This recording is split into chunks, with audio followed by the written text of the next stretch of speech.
But okay, so Before we get started, yes, who are I am Nick Moore.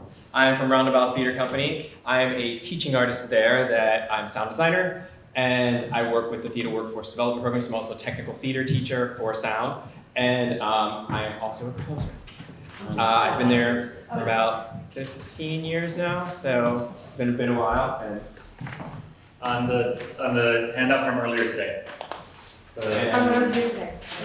This is Juan. Hi, I'm Juan. Manzo, I'm the Director of Teaching and Learning, which means I oversee all of our school-based programming, our residencies, the programming that happens in schools. We help teachers incorporate theater into their academic curriculum. We also support teachers and students in the technical elements of their productions, right? Our goal is to build capacity for teachers and students to do the technical side of their productions themselves. And so part of that could mean a residency where we come in and support your productions. Someone like Nick might come in, work with you, work with your students, help you put on a show. Becca Brown could probably tell you all about that in her copious spare time, if you're interested in learning more from the teacher's perspective. So today we're going to be doing an introductory course, or an intro to QLab. Yeah. This is very similar to what we teach at the Workforce Development Program, but we also have shorter versions of this that we do with students in many classes. I think I actually did one in your class. Yeah, so They love it. like, you know, you can do like a 35-minute version of this or whatever. It depends on what you need, and we can also do multiple sections of it. And what we're going to do today is that you have this beautiful handout that it's basically a QLab Bible that's for you to keep and take and cherish forever. I'm also going to be following along with some of the instructions up here, right? So that if it's easier for you to just look up, Nick is going to be modeling on QLab Live, but then the instructions and steps are also going to be over here on the slideshow. Any access needs that we should take into account? Everyone okay? Perfect. So what we're going to do is Roundabout Theater Company, we create lesson plans that are basically modeled after the structure of a play. So we always have an inciting incident or moment. It's sort of like our, big splash at the beginning. So I'm going to play you a sort of crazy thing that I play, which is like, Nick Moore is the greatest sound designer in the world. Sort of like this insane show thing that I play at the beginning to kind of grab students' attention. And I don't really want you to pay so much attention to what the actual show is, but I want you to watch QLab. This is a highly, highly complicated version of a Q, okay? So this has got a lot of things going on, there are groups and whatever, but I just want you to kind of watch what's happening, what you see here, what you see here, and this button normally will say go on yours, but the reason it says audition is because I'm going to use video, but I don't want to hook it up to a projector, I just want to see it so I can edit it. So I'm just going to hit go, it's pretty crazy, and hit this audition button, and I'll jump into a class and I have this sort of, these are all video cues and text cues and whatnot that I've put in myself. So the video cues content, you have to drop in the content yourself, gather that. But the text cues you can actually type in and adjust. And then I ask the student to come in and hit space bar. Thank you, and welcome to the Roundabout Theater Company QLab. This is just a video I got off of YouTube. Please keep your hands and feet to the right at all times. There will be twists, turns, incidental sound effects, fades, transition music, loops, auto follows, and more. But never fear, if you listen close you have some and things playing are over brave, here. success will be yours. And you Yeah, it's crazy. But it grabs attention. So can I just popcorn out 3 things that you all noticed in terms of what was going on with the technical side of things? Like just anything that you noticed, even if you're like, I don't know what I saw, but I saw something. It was a space bar. Yeah, so I used the space bar to start the cue. It was like jumping from time codes. Yeah, so it was multiple cues, all happening with just the go of a button, right? Multiple things happening at a time. That's what I was going to say. Yeah. Yeah, so you've got each one of these little images over here, which we're going to talk about in a second, has a certain tool, and each tool is a certain cue. All of these cues, all of this is one thing. That's one cue. You do not, by any means, have to get that complex, but you can get pretty deep with it. So if you're like, hey, I want to have rain and music and a video and some text and blah, blah, blah all happen at the same time, you can have that be a one-go thing you can do. The video stuff and all of that, there is some access to that in the free version of QLab, but it's a little more limiting. The stuff that you're probably going to do mostly with your students is the sound stuff. But you can also, if you have a full license, you can do lighting cues. If you don't have a light board, I know that a certain school in the city uses this, and they just hook up to some remote dimmers or whatnot. I'm not a lighting person by any means, but they've used this for lighting. And you can network with other computers and whatnot. So you can also collaborate with other students. If you have one computer has the full version, you can have multiple students on different computers collaborating on the same file and not interrupting the flow of the file. Meaning that like they're in there working while the person that's running the show can be running that show as well. That's all crazy talk and very, very detailed, deeper level stuff that we can discuss later, or you can always ask us about. But we're simply going to learn how to load a cue into QLab, how to play some cues, how to fade it out, and how to fade it in. Those are the three sort of basic things that you will need to be successful with using this for a show. QLab is a show control program. It is used all over the city. It is used in the myriad of theaters across the country and the world. It is standardized sort of for all of us, sort of the standard that we all use. Of course, there are some PC versions of it, but it does not work on a PC. It is free. If you would like the full version for your production, you can rent it as an educator. You can get an education discount and get it for $5 a day, and you can get whichever version you want. Also, it banks that money that you pay so that if you use it for how many ever years or how many ever productions, it will count towards you purchasing QLab. So it's like rent to own kind of thing. And don't sell QLab. I'm not part of the QLab movement, but yeah, right. But it's pretty much how I create my work, right? It's pretty much how it's my artistic tool. This is my piano, or this is my instrument that I use, right? So, okay. So I'm going to quit QLab right now, and I'm going to ask you all to, can we switch to the next slide? Do you want me to go? Yeah. Do you want me to jump ahead? Yeah, no, jump back to starting it. Right there? Yeah, so I want you all to find this icon, which if you just downloaded it and did the things that it said, it will probably be in your applications folder. If you don't know where your applications folder is, I will show you. You can go to the Finder. That's this menu bar at the top. And you can go to File. And you can say New Finder Window. And in that Finder window, you can click on the Applications folder. And in there, you will find QLab. It's the circle with a big Q in the center of it. A little arrow. It might also be in your dock, which is the space at the bottom of your screen. And if it is, and if you see it, I'm going to ask you for thumbs up for a lot of things today. So have you all found QLab? Okay. Go ahead and double click on it, and it will open for you, and you should see this. If you don't see this, all the things that you can do in here, you can do from up here from the file menu. And we'll talk about that in 1 second. What you can see here is there's a way to add your licenses, there's a way to connect to a workspace. That's that thing where you're collaborating with someone else that's on QLab that you can do. Or you can simply create a new workspace, which is what we are going to do right now. So you're going to go ahead and click on that Create New Workspace, and you're going to get this workspace up. Before we really get started in this, I just want to take a little tour of QLab and just sort of talk about some different vocabulary that we need and some terms that we use throughout using this program. So this whole area, everything on this screen is called the workspace. All right, so we're all working in the workspace. It's kind of crazy looking, but it's pretty simple once you get down to it. This button is our go button, the magic word in theater, right? So our stage manager can say go, but we have a go button. The go button can be triggered by clicking on the go button or by simply hitting the space bar when a cue is highlighted.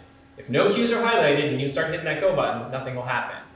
If cues are highlighted and you keep hitting that go button, it will play all of your cues for you. So, right now we have the go button. And then we have this bar right here. This is called the toolbar. Every single thing in here is a cue that you can add in. And when I say cue, this is the kind of confusing thing about it. When I say like, play a sound cue, cue A go in the beginning of my show. Well, that may play multiple things. Those multiple things, each of those things is considered a cue. But those things can be grouped into one single cue. Does that make sense to you? Okay. So these tools all do various things. Like this is a fade tool that we're going to be using today. It's kind of like a backwards N. This is a group tool that we can use to group cues together so that they can play all at one time and make things simpler for us. You will notice that there are stop and play buttons here. They are not stop and play buttons. They are cues to start or play something. If you click on them today, they will add multiple cues to your show that don't do anything that you really want them to do right now. Okay? So I'll show you how to stop and start things as we're working. This, Are we all?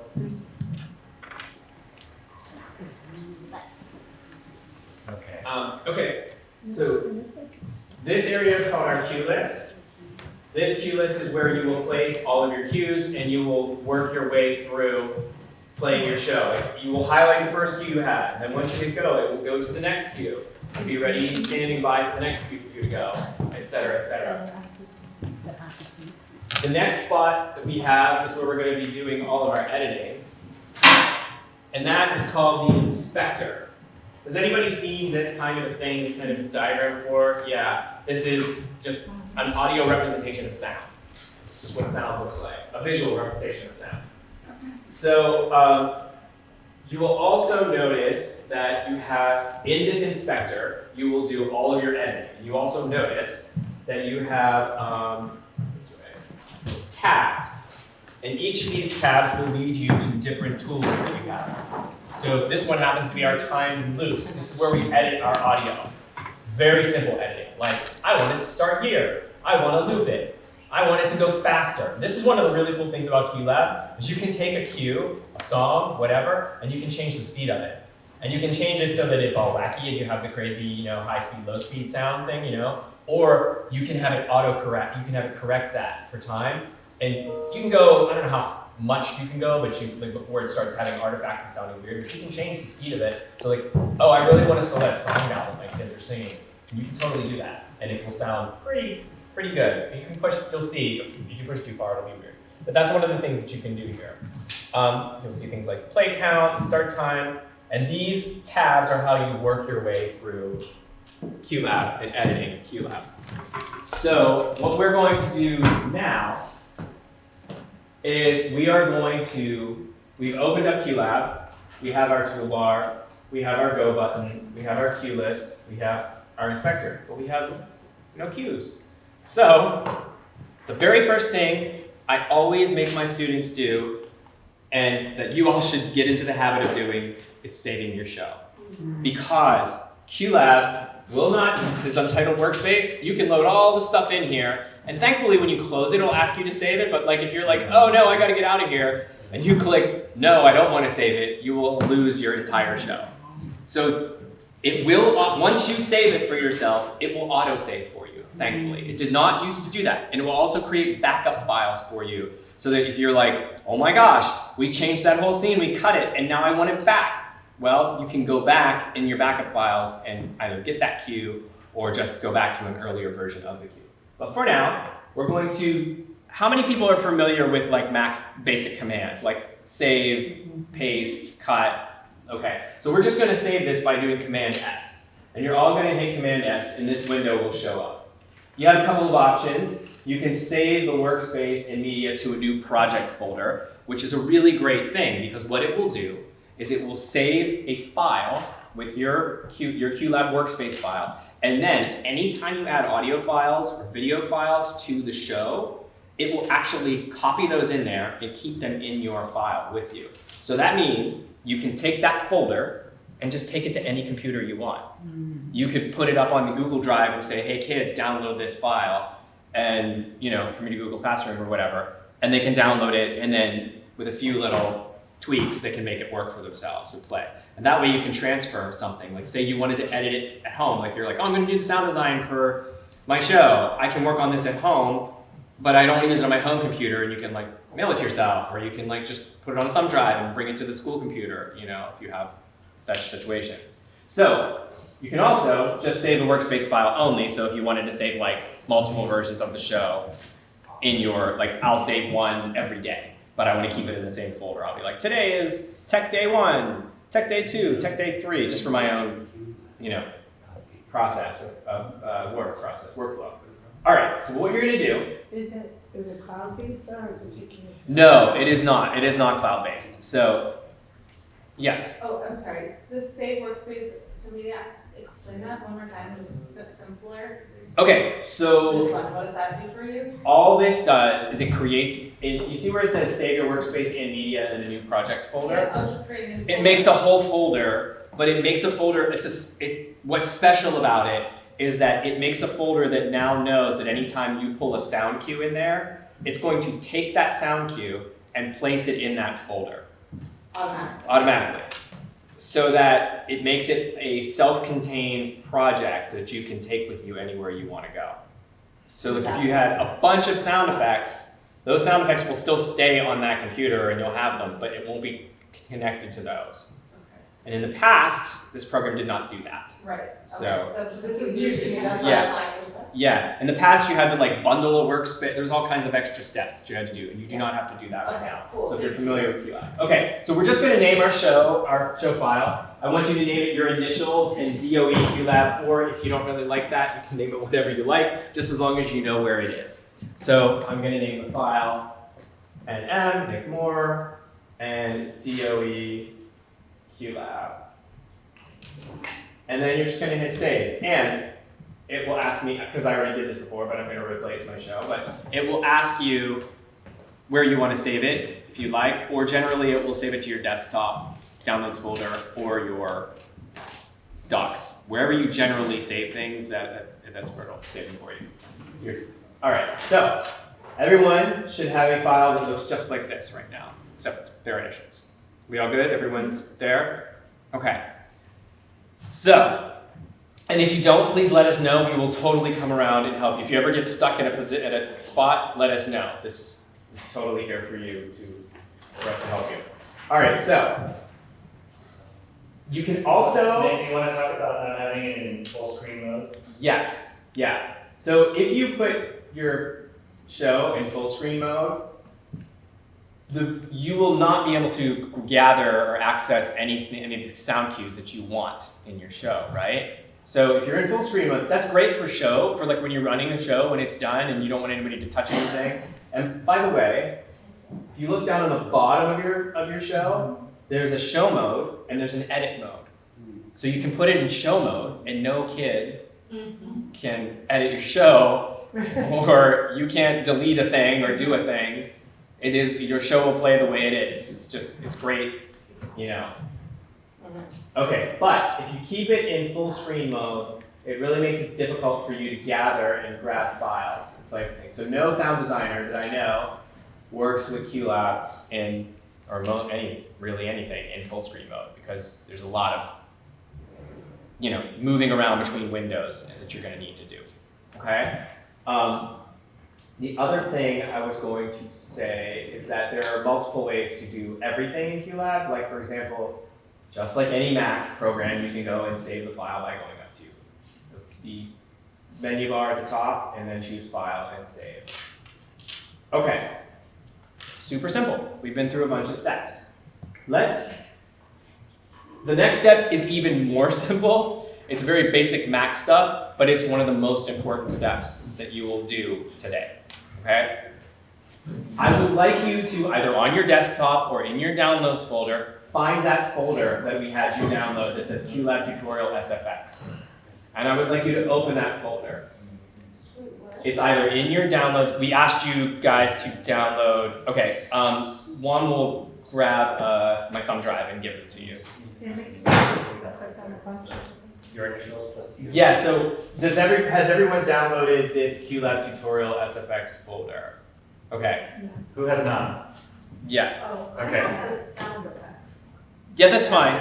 That you're on, are you, Okay. I don't have that. So okay, does your folder look like this inside? Do you have 3 files in there? Okay. folks who need to download, go to the bit.ly right there, Jan 27 DOEPD, Okay.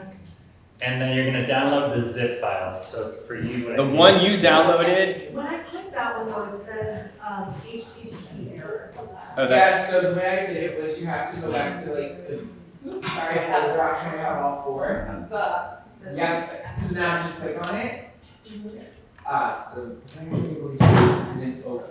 You guys click on this right. So, the sound effects folder, if you all saw the sound effects folder, the big one that we have in there that's just sound effects, it's just a folder, that's actually a gift to you all. That's 15 gigabytes of sound cues that you all can use for whatever you want. And then there's a couple of older style sound files in there. If you can't play it, you just download it and then you can play it. So,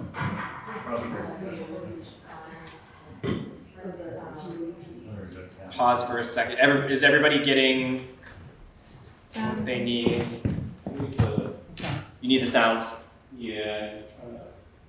I'll come around. Okay. It's a slow computer right now. Yeah. So if you happen to have a sound cue on your computer, January 27th. you know what? You actually have one of the Macs from here. Just look up QLab tutorial. or look up tutorial SFX. It's probably on there. Alright, I'm gonna check to your thing and have it. Here you go. I'm pretty sure it would be on one of these. Okay. So are we? Where are you?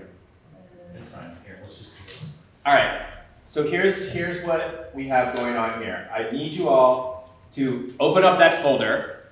If you currently do not have a folder, if you have any sounds on your computer whatsoever, you can totally do that. Are you missing a folder? Yes. If you you're on one of ours, right? So if you just search, let me see. It should be on the desktop. Yeah. Let me see. Sorry.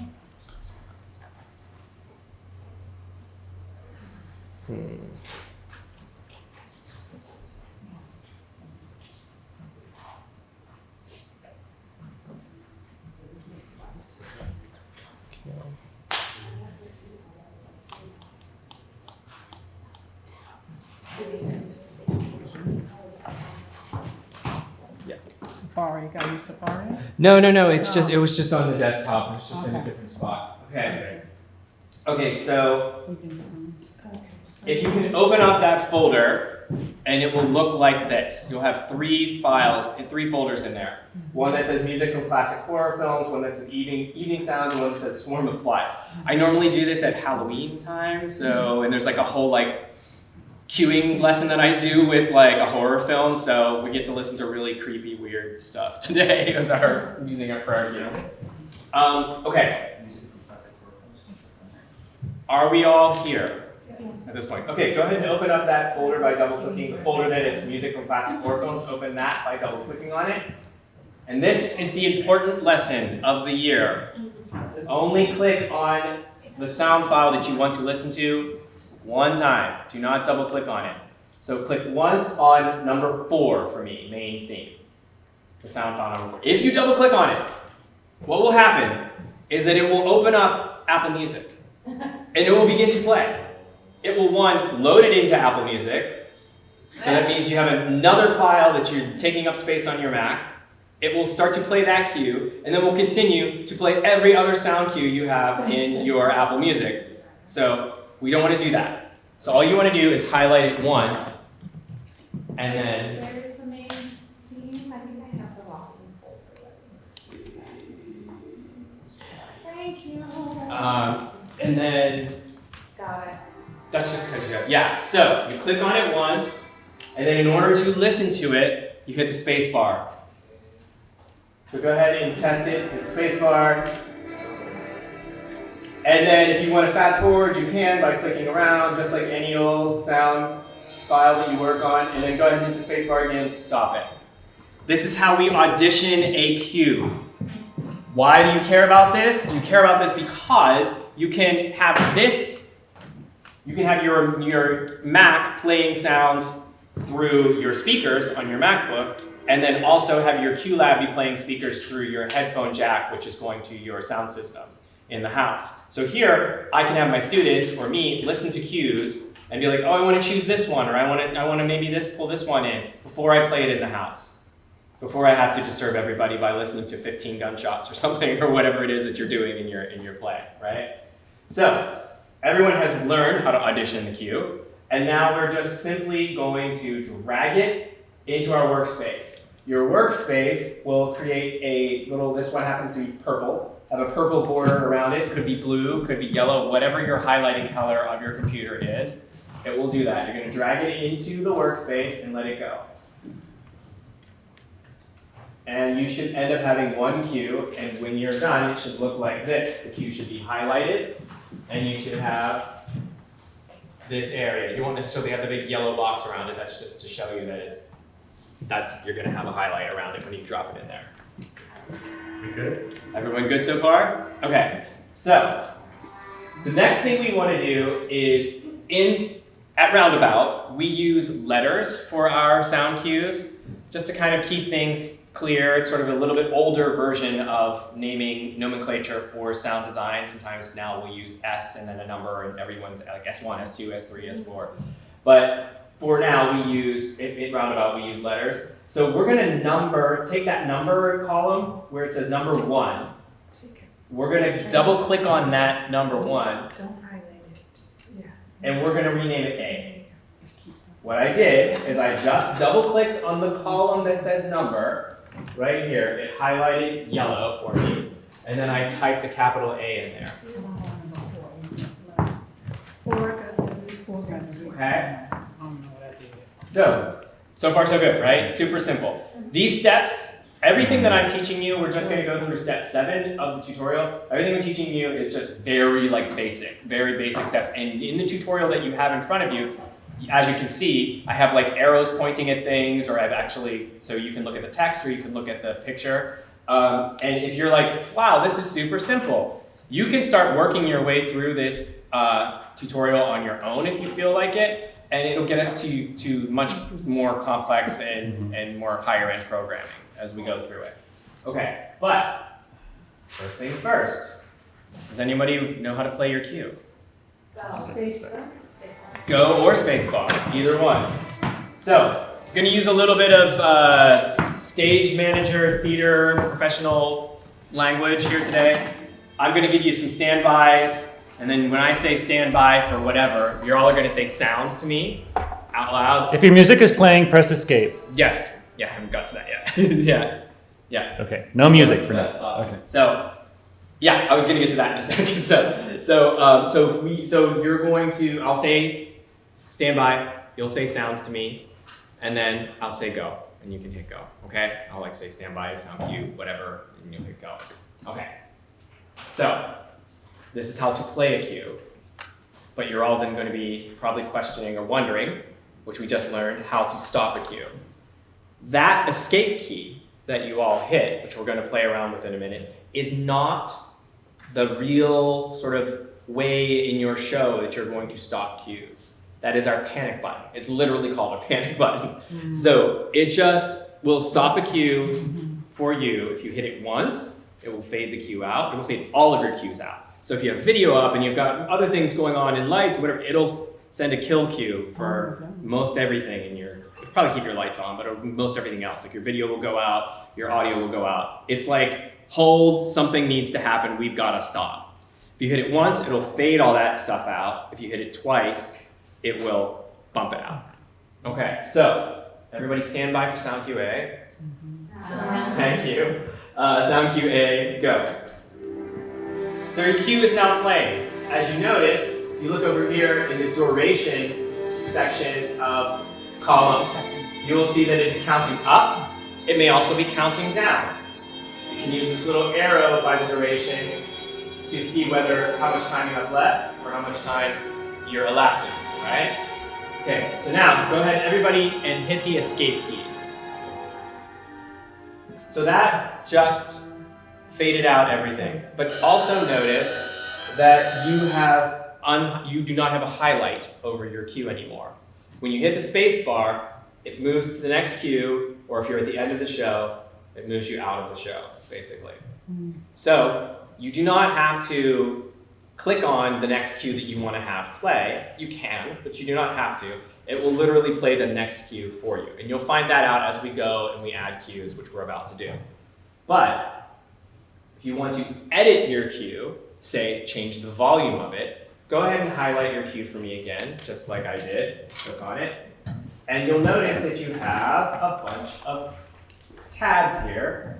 And I want you just to kind of click through some of the tabs. You've got a basics tab, which as another place, you can always do, everything in QLab can be done in multiple ways. Meaning naming your cue, changing the time. It just depends on what you're comfortable with.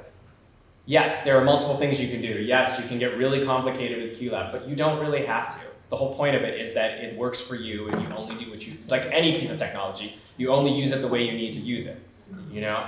So this is the most simple thing. You load a sound cue in, the little speaker is the sound cue, you learned how to play that cue, and now we're going to learn how to change the volume of that cue. So we're gonna go over to the tab that says levels. And instead of hitting the go button, I'm going to give you a second way to play a cue. This is the way you would want to play a cue if you are editing a cue. That way, it will not, like if I hit go, it goes away, right? But if I hit the V as in Victor key, it will play the cue for you without jumping to the next cue. So everyone go ahead and hit the V as in Victor key for me. And that will play your sound cue. You also notice some green levels coming up. It's showing you. And notice that there are two channels. Go ahead and hit the S as in Sam key for me. If you hit this S key, it will stop any cue that is highlighted. Okay? So go ahead and hit the escape key for me if you're playing right now. If any sound playing. So when a cue is highlighted, you can hit the V key to play it. You can have multiple cues highlighted and hit the V key and it will play those cues. And you can hit the S key to stop it. This is all in the directions, okay? So if you're like, I don't remember this or I don't know what's what, it's there for you so you can look at it, okay, in the future. So what you're about to do, because in most schools, you only need to adjust one fader to change the volume of your show files. You don't have, the reason I have 12 faders here is because I'm a professional sound designer and I usually am hooked up to multiple speakers, multiple outputs, right? So none of that is real. So ignore all of that. And yours should look like this, right? Pretty much. Some of you may have more if you're using one from Roundabout because we've hooked up to. But how would you add more? Oh, it would be based on your particular output system. Oh. So like if you hooked up to a digital mixer and the mixing console had an audio interface or something, how many ever outputs your device can handle is what it would do. But most of us are plugging headphone jacks into the side of our Macs and playing them over either a speaker. You can also hook this up to Bluetooth as well. It's just you have a delay. So there's like a little bit of a delay there. So like if you're like, go, and then it doesn't happen right away, you have to think about that.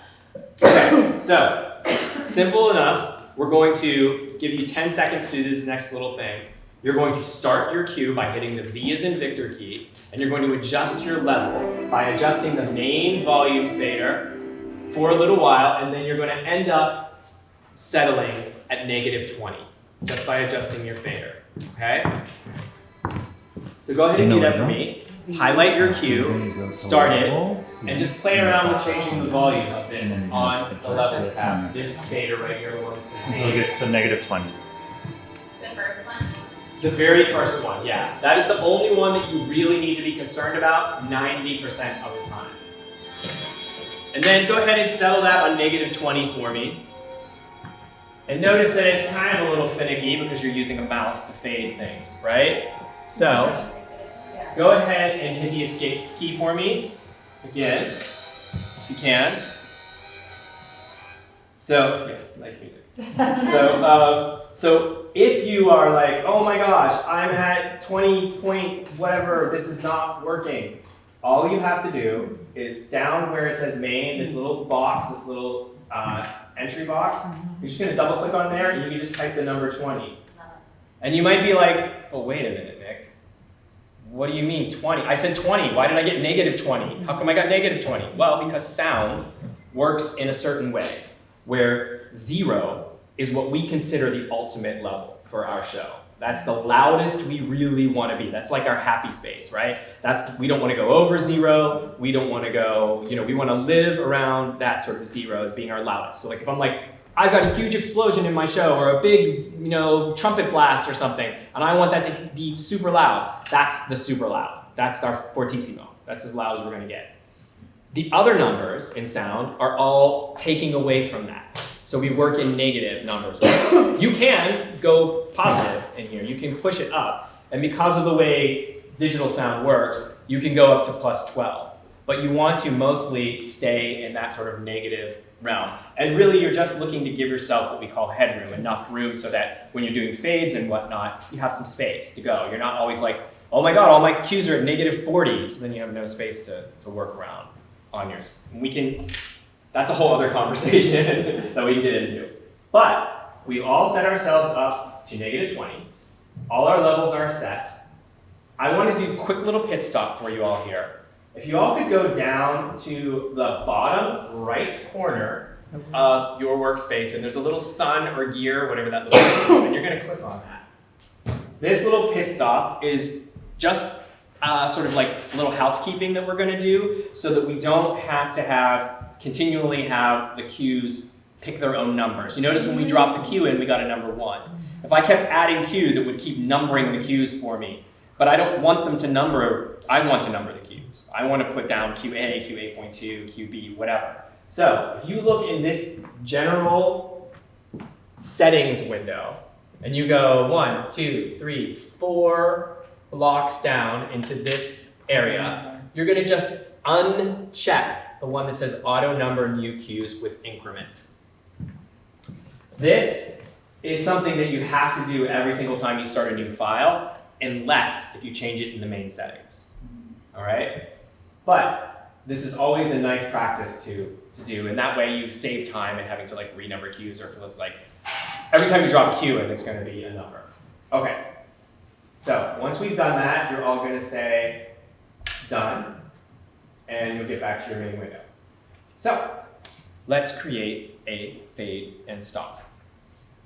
This is the true way that we will work it within our show file, right? So we don't want to hit the escape key.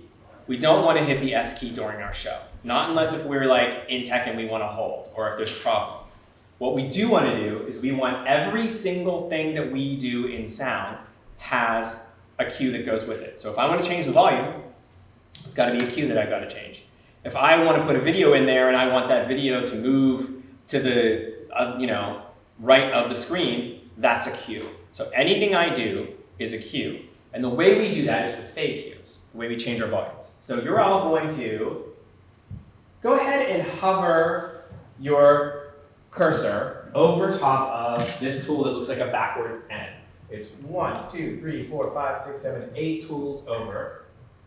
It's in this group all by itself. And notice it says fade. If you put that cursor, if you put your cursor over any of these tools, it'll tell you what that tool is for. So we're going to go ahead and click on the fade cue. Make sure that the cue is highlighted. Yes. Make sure that your cue is highlighted. I'll do that again. Make sure that you have highlighted QA, and then you're going to click on the fade tool. It will create a fade for you that says fade main theme, right? I could create another fade, but it's not going to tell me anything because it's not targeted.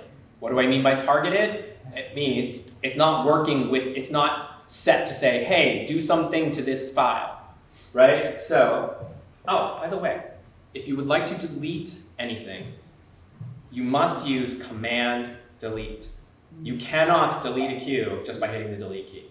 It won't let you do it. Like if you highlight any cue in your show and I hit the delete key, it's not going to do anything. But if I hit Command Delete, it'll do it. And then I can also undo it, like Command Z. So I'm going to get rid of this queue that I created by Command Delete. What is So- it? What is the X for? The queue's Jumping broken. ahead. The queue is broken. We've created a broken queue. Now, if you just take your mouse, again, your cursor, and just drag it and let it rest over top of that fade file, you will notice that it says, no parameter set to fade. Set this queue to adjust at least one parameter. Oh my gosh, it doesn't know what it wants to do. So you have multiple things that you could possibly get it to do, right? All we wanted to do is literally fade and stop our file. That's it. But first you rename this queue. Yes, but first we are going to name it. Because we want this queue to play, and then we want to wait. We don't know how long we want to wait. Maybe it's, 5 lines into the show. Maybe it's when somebody enters. Maybe it's when lights come up. But we need to have this queue, our fade out and stop, be called separately. We want to name it something different and give it a letter or number. So we're going to make our number be A.2. So you're going to highlight in the same way you did QA. You're going to go to the number column, double click on that, and you're just going to type in A.2 and hit return. Everyone with me so far? Why 8.2 and not B? Because it's connected to A.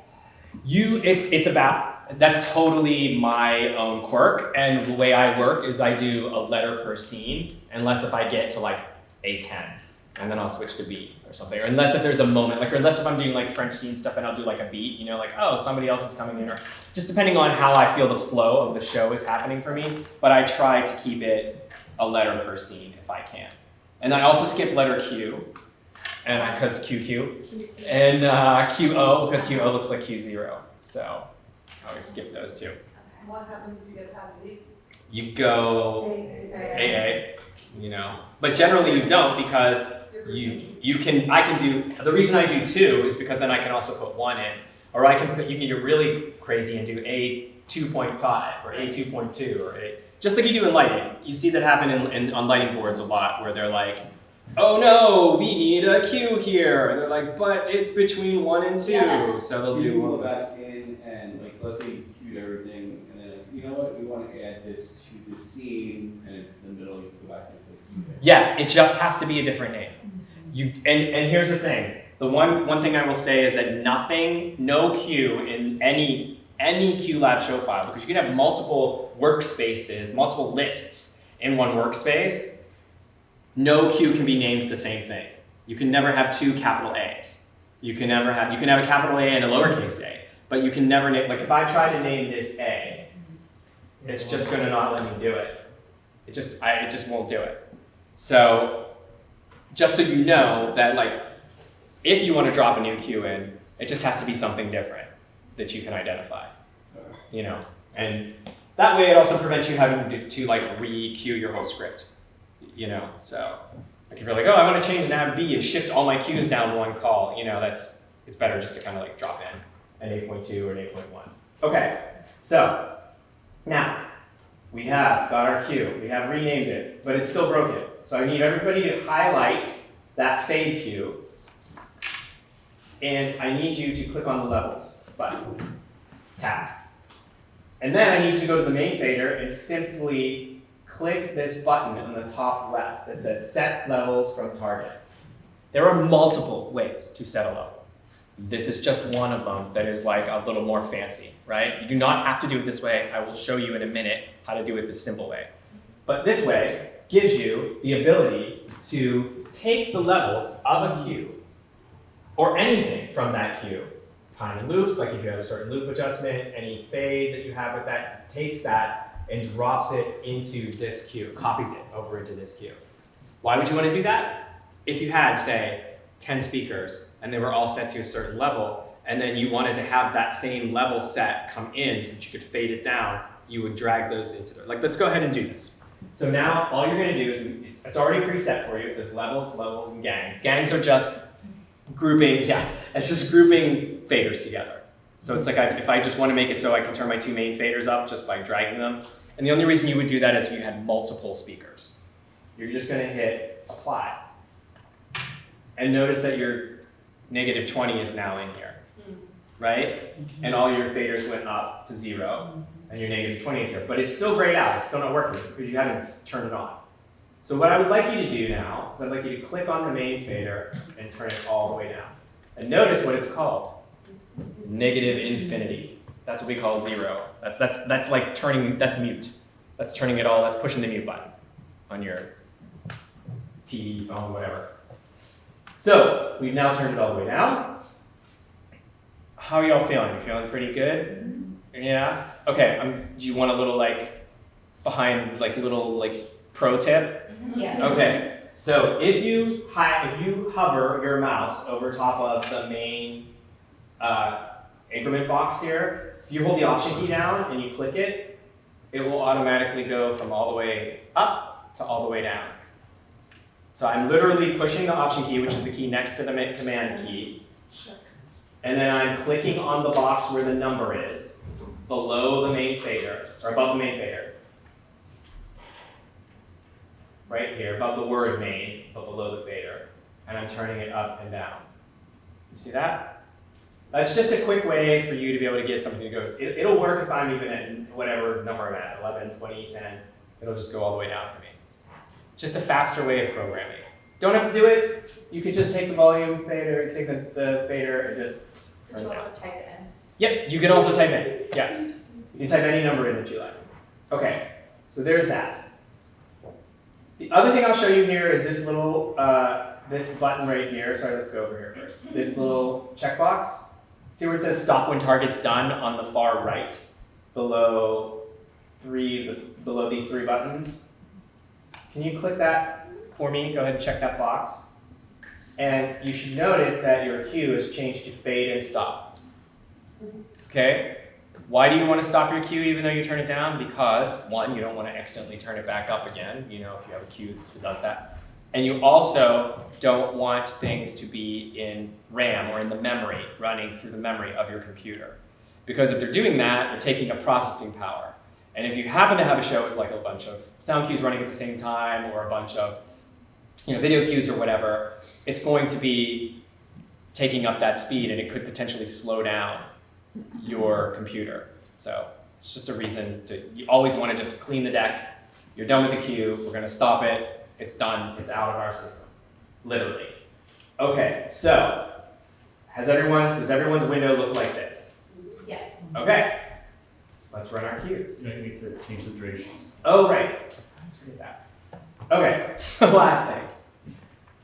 If you look at the different columns here, like I said, we have number, that's QA. This says a little description and name of our cue. This is the target. I could type a different number in here and it would target it, or a different letter, to target it to a different cue. But this right now is telling me that QA is going to be faded if I use this cue.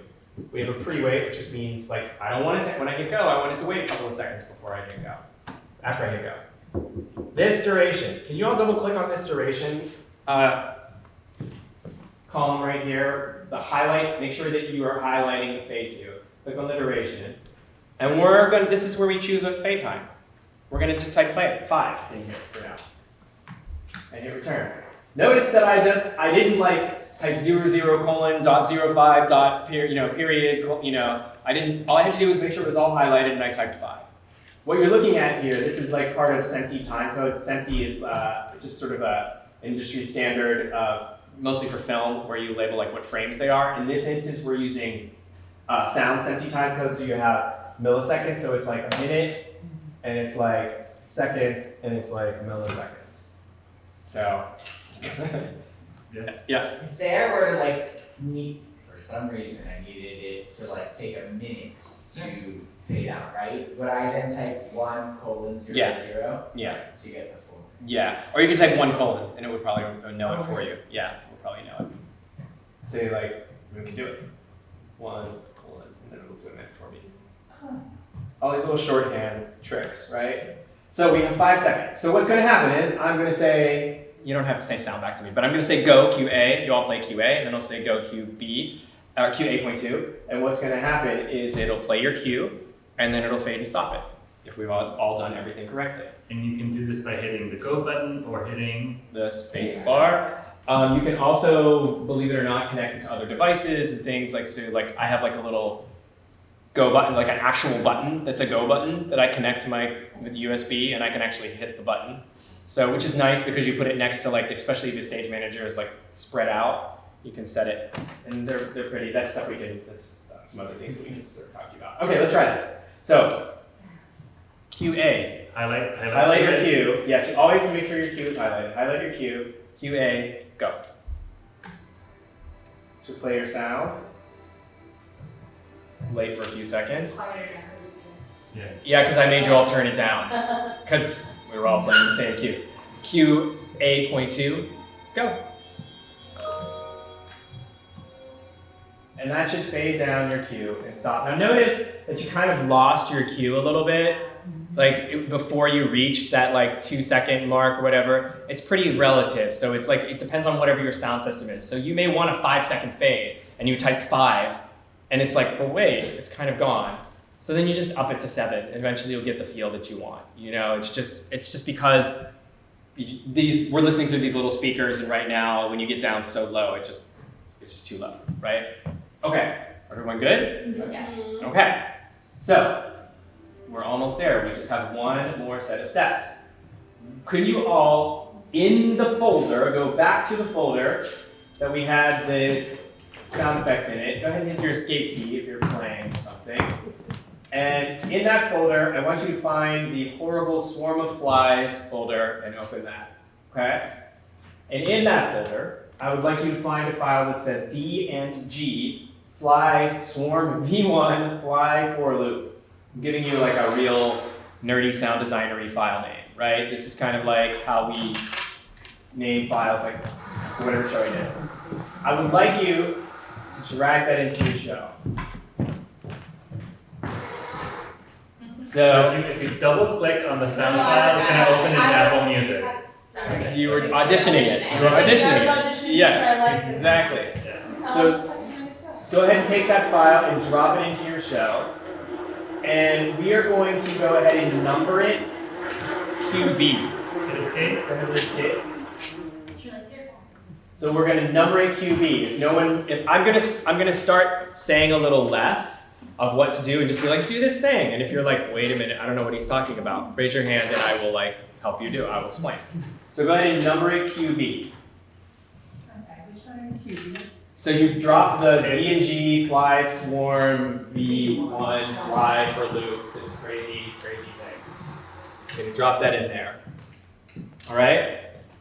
We are going to do a fade in. For some reason, I don't know why, but this is like the most confusing thing for people.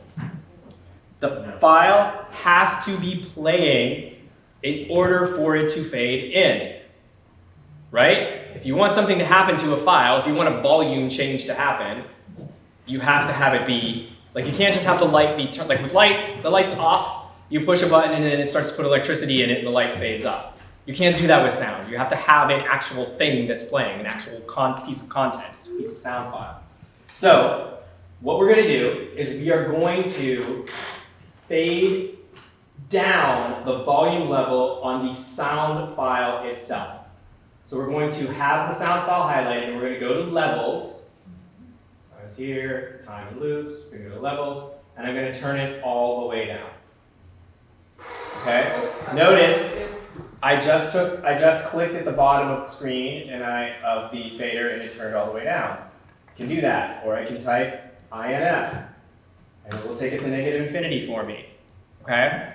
So, we're going to start with it all the way down. Now, notice that it says for loop at the end of the sound. We want to loop this sound file so that, right now it's only 25 seconds, but what if my scene is, what if I'm doing a scene of like, I don't know, Oedipus or something, and there's a big war, and I want, flies flying around the bodies and create this really disgusting scene of whatever. Well, I want this to loop over and over again. So I'm going to go to my Time and Loops tab. Is everyone with me? Mm-hmm. And I'm going to click on the bottom left here. You've got an infinite loop button. You're going to click on infinite loop. Okay, so it was on play 1. I can make it play 2, 3, 4, 5 times if I wanted to, if I'm like I knew exactly how long I wanted to play. But if I don't know, and I just want to give myself the freedom of letting it loop forever, I'm going to go and click on infinite loop. Now, I'm gonna ask you all to play this cue in a second, but in a different way. And you're gonna be like, but Nick, I can't hear it. That's because we turned the volume down. So, yes. I'm sorry, back to the volume. You click and it goes to infinity. What? Negative infinity means it's just all the way down. I know, I click. It's not going to infinity. Can you say that again? No, it doesn't. On the audio files, Blank is blank means negative infinity. It's just a setting. It's just a quirk of the program. Okay, I have the same thing happen. I was like, Yeah, sorry. It's just a quirk of the program. So when I say negative infinity, it just means all the way down. Again, if you click option and then click on the little box, it'll take it all the way down. Yeah, we Right? said. But for some reason, it doesn't say infinity, it's just blank. Thank you Use it for as thank you for asking. It will say negative infinity on any of your fades. It will actually say if you go back to your fade and stop. Okay. So here we are. We've done our infinite loop. If you notice in the far right here, you have these play button. You have like a little play button and a little rewind button. If you click on that play button, it will play the track, and you can click anywhere you want. But if you want to just see if it's looping, you can click towards the end, and it'll just go back around. See? So I'm clicking towards the end, and that little, I don't know if you can see it because it's a little small, but that little yellow line will just kind of, that cursor, that little time bar will just go around. And then you can hit pause. But notice, look, now there's a pause there. And sometimes there might even be a little yellow circle. It just means that I've loaded in the file and it's 4 seconds into the file. And that means that if I start this file and I hit go on it right now, it's going to start in the middle of the file. If I want to stop that, just hit escape. We all good? Yes. All right. Okay? So far so good. So we have our levels down, we know we want our file to go infinitely, loop infinitely, and now we are going to create a fade for it. So highlight that cue, and go to the fade tool at the top here, 1, 2, 3, 4 blocks over, 5 blocks over, and you're gonna click that, and you're gonna get the fade file here, fade cue. In this instance, we're going to take this cue, and we're going to, let's type this time. We're going to double click on the main fader. Notice that as soon as I double clicked on it, it highlighted and it turned to negative INF, right? We're going to take this and we're going to type 0 in there. So we're going to have it fade all the way up. Notice I'm not addressing any of the other faders. I'm not doing anything with these other faders because I only care about the main fader. It's only going to do what I want it to do in the fade. If I wanted like this fader to come up just only in the left speaker, then I would need this, or one for the right, or if I needed them to be at separate levels. That's a whole different thing. But here, we're just literally fading it in. Now, if I played this cue right now, I would get nothing, and then I would have to play this cue, and I would get a fade out of the flags. It's not doing it for me because I have my volume turned off. But that's a little bit annoying in a show. You kind of just want it to happen all in one go, right? So let's go ahead and highlight QB. Just click on QB. And I want you to go all the way to the far right, along the same column of this highlighted QB, the same row. And when you get to the end of that row, you'll notice that there's a little sort of like circle with an arrow, down arrow on it. I want you to click in the actual row in that column. And you'll get 3 options. Do not continue, auto continue, and auto follow. Auto follow, for anybody that does any lighting, means that one thing happens, and then the other thing happens. Auto continue means they happen at the same time. Do not continue means, no, hold up, stop, wait. So we've been in the we've been in the do not continue world for this entire time. Right now, we want to make these 2 cues happen at the same time. So we're going to choose auto continue. And then notice a little arrow comes up. It will play this cue and this cue and then stop. Or wait, or jump to the next cue if I have another cue. Everybody with me so far? Yeah? Have the arrow pointing down? If it was auto follow, it would have to wait the 25 seconds in order to start. It's an infinite loop. Oh, right, so It would never do it. It would never do it. So there's another way to make that happen. There's no way to make that happen if you're in infinite loop. But in this instance, we want these 2 events to happen at the same time, right? So these 2 cues are making one cue. Which is also why you don't name the fade up, because QB and then the fade up are one cue. They're not separate cues. Yeah. I mean, they're both cues, but they're combined. Right. Yeah. It's just a language thing. So it's like in the program, each of these events is a cue, but you can have multiple events, multiple cues happen at the same time, creating a single numbered cue, right? So it's a little weird, you know, but it's kind of the same thing as like with lighting, right? You have multiple lights, you tell it to turn on a certain amount of lights. Maybe you have two things like this one fades up and then fades down, and then all of a sudden the special happens, and then they're all cues, but they're all triggered to happen at the same time. So they're all auto continue or auto follow. Okay, so now when we hit go on this, it will start our cue and it will fade it up. But just for fun, let's go ahead and change the duration of it. What do we think? 10 seconds? Sure. All right, so let's click on that duration, and we're going to type in a 10 and hit return. So let's go ahead and play this cue. Stand by for sound cue B. Thank you. Sound cue B, go. And if we've done it right, okay, go ahead and hit escape. Okay. So now we don't want to hit escape, so what do we need? We have 1 minute. Stop. Okay, so go ahead and what we would do is, I'll just do this really quickly. You'd highlight QB, you're going to create a fade from QB, and then you would drag it below it so that it's going to play after these cues. This is all in the directory, in the tutorial. I would turn this, I'll click this on, turn it all the way down, and choose stop when target's done, and I would rename it B.2. And that's what the show is supposed to look like. And then we would play everything. Stop targeting them. Yep. So, okay, so I could show you. We just have a minute left. So it's all in the documentation. You can ask me, and I can come up and show you on the way out. But we have a few little things that we want to say, and we want to help you to understand. Is that Yes. So the main thing is that this handbook that you have is yours. You can take it, keep it, cherish it forever. This was just the intro. That has additional steps or strategies that you can implement. Nick also has some great resources from the QLab website itself that he can share in just a minute. Yeah. So if you go to qlab.app, there is a whole Learn QLab. There's a whole education tab in here.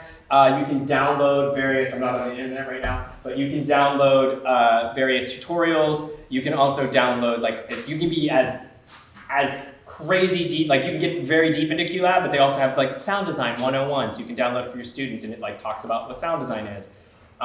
You also have some other resources that we gave you. There's basically a screenshot of a PDF of a slide that has a bunch of resources for you to learn how to download sound files from online and how to convert them. And we also are giving you in that folder from the bit.ly, we're giving you free 15 gigabytes of sound files, and QLab's in there, so if you needed to download it on somebody else's computer, plus the instructions are there.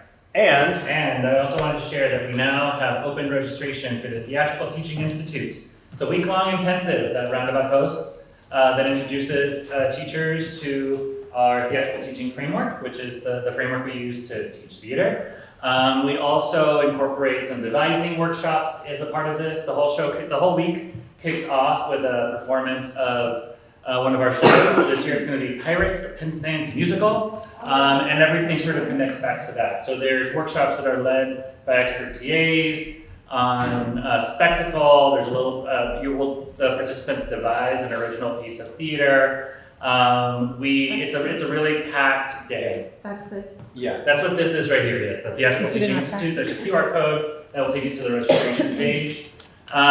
For partners of Roundabout, the registration is free. For non-partners, it's $450 for a full week. It's over 30 hours. Huh? Plus a free ticket to a show. Plus a free ticket to a Broadway show. Wow. It's about 30 hours, and we offer CTLE credit. Okay. So if you're interested in learning more about how we facilitate theater activities or how to explore arts integration opportunities through theater, it's a really great week. It's really fun. Last year I was able to host it, and it was one of the most rewarding things I've done in a very long time. So I encourage you, or any of your colleagues, even if you're not theater teachers, it's open to all folks. So, yes? How do we, my school, I'm doing my program this year. How do we go about maybe joining or collaborating with? Becoming a partner of Roundabout. So just as a little bit of clarity, Roundabout works with schools that maybe haven't historically lacked access to theater. We're all about building capacity, right? So it's about building capacity of teachers and students to create their own theater or to incorporate theater into curriculum. So if there's definitely like a need for capacity, and if you're a public school in New York City, we will explore partnering with you. To become a partner of Roundabout, the school has to contribute in the initial year. They have to make a $10,000 contribution. And then every year after that for 5 years, we will match it. So in year 2, if we're still partners, we will match $2,500, then $5,000, $7,500, and then $10,000. So for a $10,000 contribution, you will get $20,000 worth of programming.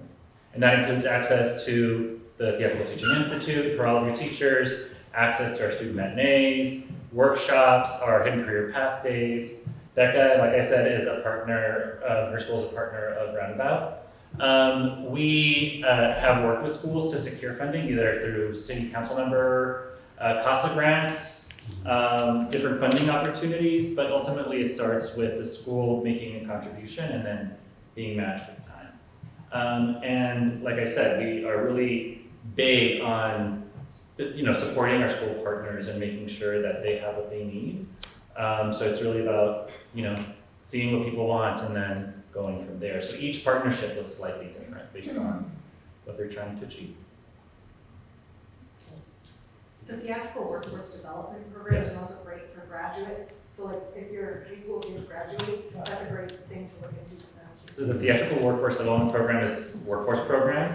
It's a 3-year program. In the first year, the participants, they have to be 18 to 24, residents of New York City. They get trained in sound, lighting, wardrobe, and scenic, so building sets. They get paid to get trained. It's minimum wage, but they get paid to get trained. And then they get job placement assistance for 2 years after that. And that's part of becoming a partner. No, that is open to any high school student. Also, Any recent graduate, so 18 to 24. Also, we have an after-school program called Ride that also works is in the summer, and that is free to any New York City student to come and work. And they learn technical theater, they learn acting, directing, whatnot, and then in the summer they have an opportunity to be part of the cast. There's a playwriting component that happens in the spring. Yeah. One of those shows gets selected, and they get to full production, and the students do everything. They do the lighting, the sound. One of Becca's students was a playwright last year. Only in Manhattan. And they also get a stipend to participate. No. Any borough? All 5 boroughs. All Yeah. 5 boroughs. Okay, That's great. So and all that information is on our website, okay, roundabouttheater.org. okay. Thank you so much. Thank you. I hope this was helpful. Oh, before you go, Last thing. before If you have go, questions. if you have questions, you can email us. And I do have a quick informal poll. This workshop was made available for today based on feedback from teachers. I hope that it was helpful. Are there any other elements of technical theater that you would want to see workshops? Lights, okay, we got that. So lighting, How someone to said navigate an older. slideshows. Yeah, like the old, Old the system. old system How do you talk. buy one? Like, I like this is great, but this goes on my laptop that plugs into a thing that like no one knows how to work. 500 years old, yeah. Okay. Yeah. You know what I mean? We got light switches that's like, oh, that one doesn't turn on, that one doesn't turn on. Exactly. Like, Flip, flip, that's flip, where flip. we need help. That's what I have. Just lighting in general. Yeah, Lighting in I have, general. 'Cause I have a new one, but I don't How have. do I get a have new? an old lighting fixture Mhm. too, Neat. that just the other day, for some reason, the light just won't turn off anymore unless I unplug the whole thing. Yeah. Okay. Like it just stopped, it just started, like it was on the day. Something that someone mentioned earlier is, how to light non-traditional spaces, Oh. perhaps. You have any- How to light with non-traditional lighting instruments.